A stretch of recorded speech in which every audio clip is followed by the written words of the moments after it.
Welcome to Transformative or Traditional. We are here to verify or debunk current news headlines, events, or policies. Here to help us is our guest, Elena Jean, along with her expertise in wildlife and conservation. Elena, thank you so much for being here. Thank you so much for having me. I'm stoked to chat.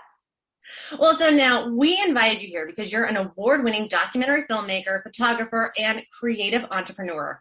So your work centers around compelling stories about wildlife conservation, outdoor adventures, culture, and progressive ideas. You are also the co-founder of Coexistence Films, an impact production house dedicated to stories about interconnectedness that advances intelligent, bold, and allied action for systemic change. Absolutely love it and so aligned with what we're doing. So thank you so much. Are you ready to decide transformative or traditional? I'm ready. All right, let's do this. Our first article is from the New York Times. The headline is Manatees Facing a Crisis Will Get a Bit of Help, Extra Feeding. So malnourished manatees means a declining population and full wildlife centers. Scientists have chosen to feed the struggling animals. Is this decision a transformative step in rescuing the struggling population or a traditional last-ditch effort with likely harmful outcomes? What do you think? Yeah, I've got actually maybe, from a surface standing perspective, it might seem like this is a traditional idea, but actually I think it's quite transformative. And it's because increasingly around the world, we're seeing species, in these kind of crisis zones on the verge of extinction, and the reality is that it's always our fault. It's because we've transformed their ecosystem to some degree, some capacity. And since, we've been on this planet as a species, human beings, that is, we've played a role in stewardship, and that has to continue. And sometimes that stewardship requires that we actually get involved in a larger, more hands-on capacity. Obviously, that's not ideal. You want nature to kind of just take its course, but we're not separate from nature. So sometimes, and we've shown that by causing and perpetuating this extinction crisis. So, in the case of the manatees here, I think actually it's worth discussing how can we prevent these species, because they're really at a tipping point. In the article, it talks about how there's only like 90% of the seagrass, their food source, has been depleted. So we're really at a crisis zone, and, they're in very low numbers, a lot into the thousands. So some sort of intervention needs to be taken, but ideally that's more of a short-term solution, and we're also working on the long-term solutions as well. So I would say transformative. So really interesting, because you're changing my mind. My knee-jerk reaction was like, oh, I want to see it happen, but I don't know if it is, right, with all the bureaucracy and all of that. So this is great to get behind the curtain a little bit. Well, I want to go to our next story then.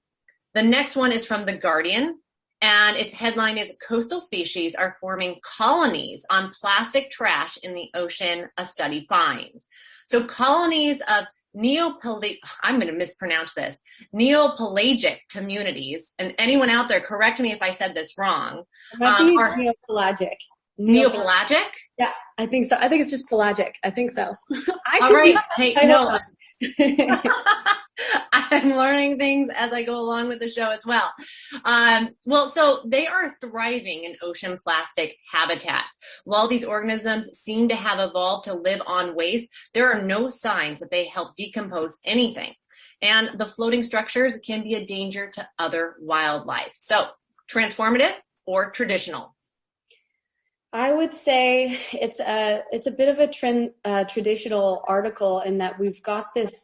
It's an interesting thing that's happening, and so we're kind of remarking on it. But it really, the article doesn't call attention to what needs to be called attention more so, which is just the fact that these garbage patches, this plastic pollution is causing so much more harm. And I almost feel like the article, when you first look at it, when you look at the title, it's like, oh, it's maybe this is, a good thing. Life is adapting, and it's almost just this kind of microscopic interest. And I think even there's been a lot of talk about you know, using microorganisms and whatnot to decompose oil spills or plastic and whatnot.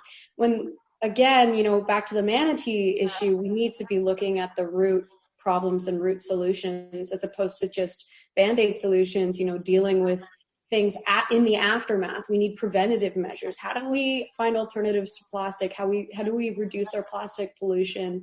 And so, yeah, that's what I would have liked to see. So I think the article was a little bit behind the times, even talking about that, you know, decompose or not decomposing, but the consumption, the organisms consuming the plastic. And so, yeah, would have liked to see something different for that one. All right, so we have one transformative and one traditional so far. So we are going to move on to our last article, and it's from Bloomberg.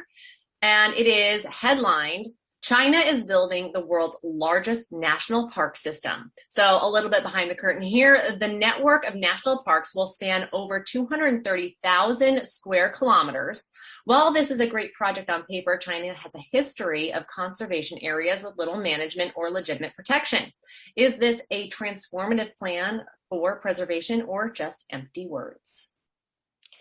I would say this one is even more clearly traditional in my mind than the previous article, which was kind of just this obscure, more abstract look at something. And this is definitely, and the article does a good job of looking at the issues, you know, within what China is trying to do here and building the world's largest national park system. And, you know, from the title, that definitely comes across as, wow, this is incredible. But, you know, the article also mentions about how they're going to be having to displace different communities potentially, and they're going to be needing to, they're also creating these national parks already in zones that kind of are protected and almost like need less attention. So I guess maybe the title is traditional, but I do like that the article looks at the issues with this, you know, seemingly large, significant effort made by China that is actually, you know, perhaps could be done a lot better. And I really like one thing in the article that they talk about, and to go back to this, you know, humans playing a stewardship role as well and being involved in nature. The article suggests, well, we could have these people who have been living here and off of the land in some of these areas they want to fully, you know, designate as parks, be involved in managing the land and paying them to do that as opposed to moving them. So I really like that concept, and I think that that's something we should see more in parks around the world. So I did like the article touched on that as well. But yeah, I suppose a nuanced article. Yeah. No, that's interesting, and a lot to follow in there then. So I like how you told us a little bit of insight into it, and we've got some follow-up to do with it. But I have to thank you so much for diving in and debunking ESG and SDG items today. But before we let you go and continue your transformative work, can you tell us one thing that you're focused on right now that you're excited about and can share with our community?